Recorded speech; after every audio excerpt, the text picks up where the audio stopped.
Yeni de ötürdün el telefonun, almadın her gedek almalı vaktin.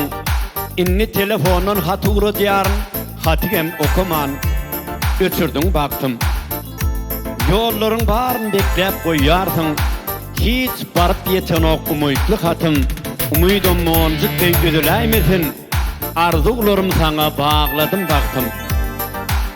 Köngüller ansanın köşkü eyvanı, köngülümün törünü sen täze taktım. Uduyun gijelerde sugrotun çekken, şey dep gol oynarşan men sana baktım. Yine de ötürdün el telefonun, almadın her gedek almalı vaktin. Söygüyünü ötürmü, ol telefon nel, söyge bir çınlıkay, seretten baktım.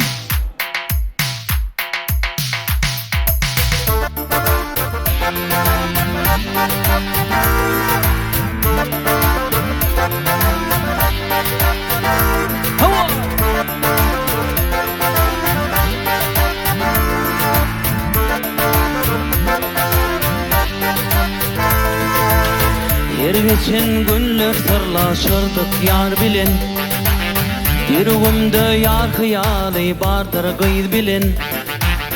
Pelek bizi ayra saldıla zor bilen. Bağışla yarım, bağışla meni. Bağışla yarım, bağışla meni. Köngül hoştur yada salıp meni gezmene. Gijeleri düşürüp aşkın bolmana. Meni gamda koydu vakt ödü armana. Bağışla yarım, bağışla meni. Bağışla yarım, bağışla meni. Ahlas bilen süymüşüm men ol sever yari. Dolannak çekip bak men munnudari. Bağışla yarım, bağışla meni. Bağışla yarım, bağışla meni. Hava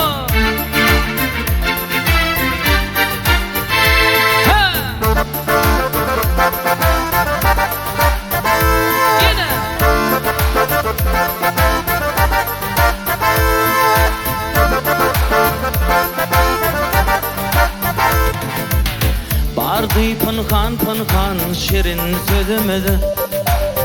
Bu işe hayranı bak bolduk ödümüz. Söyüp erep akmadan doyma gödümüz. Bağışla yarım, bağışla meni. Bağışla yarım, bağışla meni.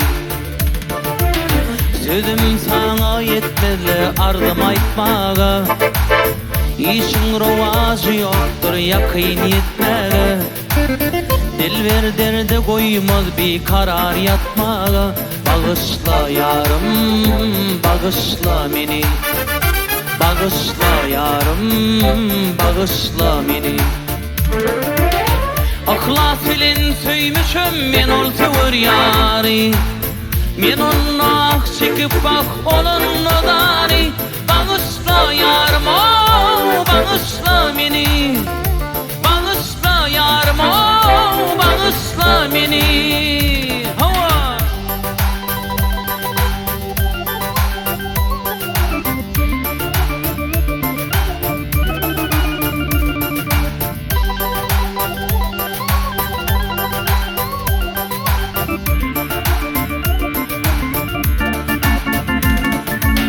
ahlas bilen süymüşüm men ol sever yari. Men onnak çekip bak olunnu dari. Bağışla yarım, bağışla meni.